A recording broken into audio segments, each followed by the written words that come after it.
Un nom clair et net au budget. Le peuple biennois a décidé dimanche de ne pas suivre la majorité de gauche au Parlement. La droite jubile, évidemment, mais pour combien de temps?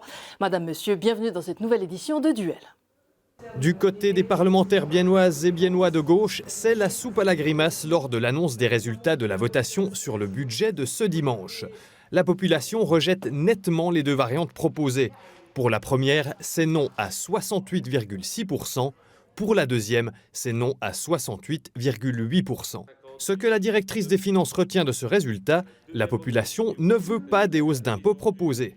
Ce rejet du budget est une baffe pour les partis de gauche. Ils étaient pour ce budget, donc pour moins de coupes budgétaires et pour une hausse d'impôts.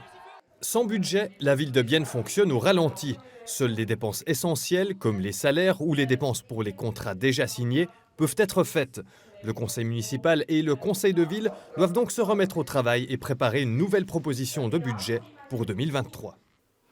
Alors que faire maintenant? Nous en parlons dans cette édition de Duel avec vous, Daniel Souter. Vous êtes conseiller de ville biennois du Parti radical roman. Et avec vous, Myriam Roth, également conseillère de ville, mais pour le Parti des Verts. Alors, une claque, une baffe pour la gauche. Est-ce que la gauche, dimanche, a tout perdu? Je pense que clairement, on est en partie responsable de ce qui s'est passé. Ce serait un petit peu naïf de ne pas le dire. Mais tout le processus en soi a aussi fait que les négociations étaient compliquées. On avait très très peu de temps. Enfin, la discussion initiale, elle est arrivée très très tard. Et pour nous, c'est très important en fait ce jeudi, cette table ronde, parce que on veut dire que la gauche, elle est prête à trouver des consensus, des compromis. On y reviendra, Myriam Roth, sur cette table ronde. Enfin, Daniel Souter, je pense que vous êtes extrêmement soulagé du vote de ce week-end, de ce dimanche. Maintenant, pour la droite, tout est permis?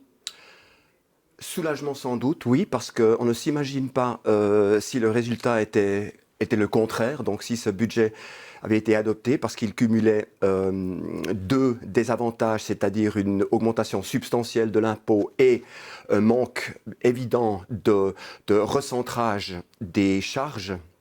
Et donc oui, soulagement, c'est le mot. Maintenant, nous, la droite, coudée libre, non, manifestement pas, parce que c'est le même Parlement qui va de nouveau voter un budget qui sera présenté au peuple. Donc, et effectivement, l'heure est à la recherche de compromis. Alors, l'heure est à la recherche de compromis, Myriam Roth. On l'a entendu, vous avez déjà exprimé votre position pour dire que vous êtes prête à discuter, mais il n'empêche, si on revient sur cette discussion en amont sur ce budget-là, s'il a failli devant le peuple, c'était aussi par erreur tactique de la part de la gauche. Nous, en fait, notre proposition, c'était d'avoir un budget plus ou moins équilibré, mais surtout, en fait, de pouvoir maintenir des prestations qui sont hyper importantes pour la population. Et en fait, ce qu'on a pu voir aussi, c'est que les institutions qui étaient touchées, elles étaient très impliquées et elles se préoccupaient de leur avenir. Puis pour nous, c'était vraiment en fait primordial de pouvoir maintenir ça, ainsi que d'autres choses qu'on trouve très importantes pour la ville, pour qu'elle soit vivante, puis qu'on ait envie d'y habiter. Et puis, c'est clair que la hausse d'impôts, c'est toujours quelque chose de très difficile à faire passer, surtout en ce moment. Et je pense qu'on a conscience de ça. Mais en fait, pour remplir les caisses, la question, c'est un petit peu de comment on va faire. Comment on va faire, Daniel Souter? Je pense, Mme Steidle l'a dit d'entrée dans ce petit reportage, c'était le premier commentaire qu'elle a fait. S'il y a un message à retenir, à exprimer dans sa plus grande simplicité de ce vote de dimanche passé, c'est non à l'augmentation d'impôts. C'est très clair, je pense que la majeure partie des votants ont réagi sur ça. Maintenant, non à l'augmentation d'impôts, tout n'est pas dit. Parce que derrière ça, il y a clairement un besoin d'assainissement des finances communales. C'est aussi très évident, quoique ça a été même contesté ce point-là par la gauche dans la campagne pour dire que c'est pas si grave que ça, on peut continuer à peu près comme jusqu'à maintenant. La réponse est non. Il y a un besoin d'assainissement et le conseil municipal a fait un premier pas intéressant avec ce projet Substance 2030 et la condition d'y arriver, c'est de revenir sur ce projet 2030 et de l'adopter à sa plus grande majorité. 2030, c'est une stratégie et on vote un budget. Est-ce que là, il n'y a pas aussi une erreur de la part du Conseil municipal de mélanger les deux choses ? Non, madame, c'était clairement différencié. Oui, c'est une stratégie, mais la première partie de cette stratégie, c'est clairement le budget 23 et les mesures intégrées dans le budget 23 seront prolongées, oui, c'est vrai, par la suite. Pour le budget 23, le projet prévoyait une amélioration de 16 millions, y compris 12 millions d'augmentation d'impôts. À la fin, ça deviendra 26, 27 millions en 26, quelque chose. Donc, tout ce programme, il faut s'y mettre, il faut le reconsidérer, il faut revenir là-dessus. Et à partir du moment où nous avons trouvé un consensus sur ces mesures-là et qu'on se rende compte qu'il faut travailler là-dessus et qu'on arrête aussi un petit peu de dramatiser les conséquences parce que ça a été fait pendant la campagne. Alors, à propos de dramatiser, on va écouter l'avertissement de la directrice des finances de la ville de Bienne, Sylvia Steidle, au Parlement. Écoutez.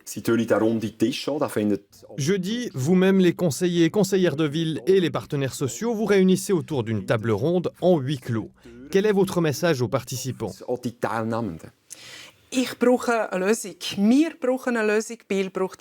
J'ai besoin d'une solution, nous avons besoin d'une solution, Bienne a besoin d'une solution. S'il le faut, on discutera longtemps. On doit trouver une solution parce qu'on n'a pas de troisième chance.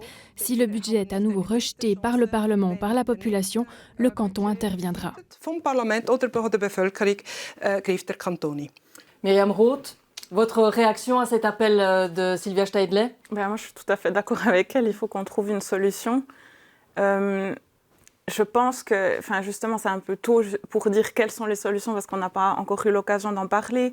Et moi, ce que je trouve super, qui a été organisé aussi avec cette table ronde, c'est que toutes les personnes en fait, qui sont aussi touchées par ces mesures puissent être présentes, elles puissent aussi un petit peu expliquer qu'est-ce que ça signifie pour elles. Et puis, en fait, dans ce dialogue que j'espère constructif aussi, pouvoir entendre de ces personnes-là, nous, on pourrait faire tel et tel pas en votre faveur. Mais en fait, par rapport à la hausse d'impôts, j'aimerais quand même dire que cette proposition, elle vient à la base du municipal, elle ne vient pas de la gauche. Et en fait, rose-vert quand même. Bien sûr, c'est clair. Mais en fait, c'est quand même quelque chose qu'il faudra qu'on discute aussi parce que à la base, ça vient justement du municipal. Et en fait, on fait quoi de ça ? Et quelles autres solutions on va trouver. Alors, Myriam Roth le disait tout à l'heure, en fait, il n'y a pas eu assez d'explications. Le budget est arrivé, les chiffres sont arrivés tard, les propositions sont arrivées tard, et il a fallu vraiment plancher sur ce budget pour essayer de comprendre.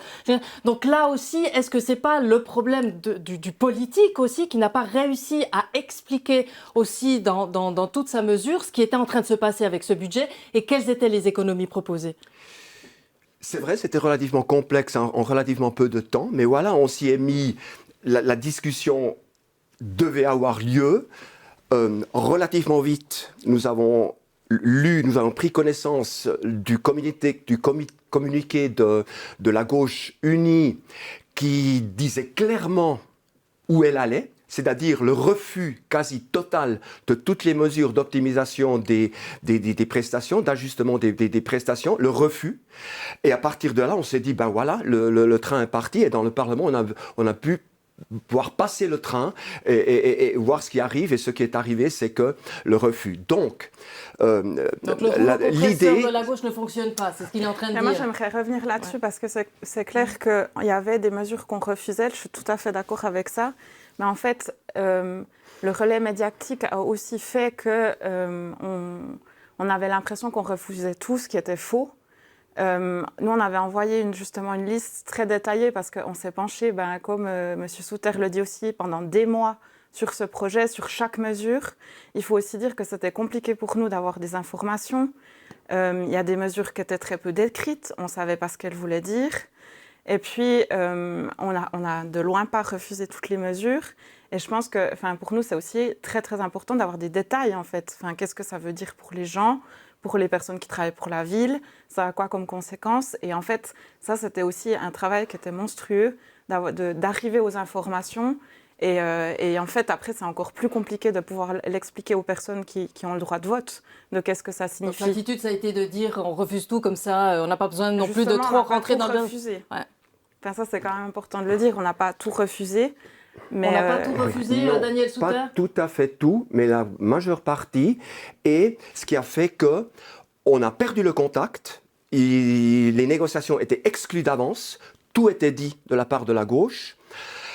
Alors que, et je rejoins Mme Steidle dans son vœu, et pour moi c'est un doux rêve, qu'il y aurait la possibilité, dans l'idéal, que gauche et droite s'unissent pour un budget couplé à des mesures d'optimisation des prestations et de diminution des charges de fonctionnement pour défendre devant le peuple un budget, je dis, y compris éventuellement une augmentation d'impôts, parce que ceci est clair aussi dès le début, le problème financier de la ville de Bienne ne se laisse corriger ni par la seule augmentation d'impôts, ni par le seul ajustement des prestations. Donc il faut les deux, il faut saisir ce taureau par les deux cornes, mais c'est ce que finalement la gauche a refusé de faire, donc c'est là où nous en sommes maintenant. Je vous laisse répondre, Myriam Roth, on arrive pratiquement au terme de cette émission. Ce que je trouve en fait intéressant, c'est que pendant la campagne du non, les opposants, en tout cas c'était l'impression qu'on avait,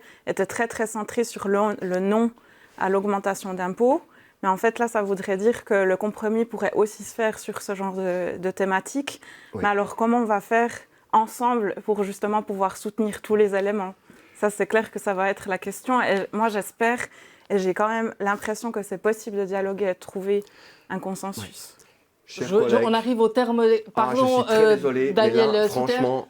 Elle a ouvert le dialogue, vous avez ouvert le dialogue. Rendez-vous jeudi autour d'une table ronde pour savoir où est possible le compromis, visiblement, entre la gauche et la droite. Merci d'être venu un peu à chaud, sans avoir encore les idées énormément claires pour cette discussion, Madame Roth et Monsieur Souter. Voilà, et quant à vous, chères téléspectatrices et chers téléspectateurs, eh bien, comme on dit, affaire à suivre. À bientôt sur Télébilingue.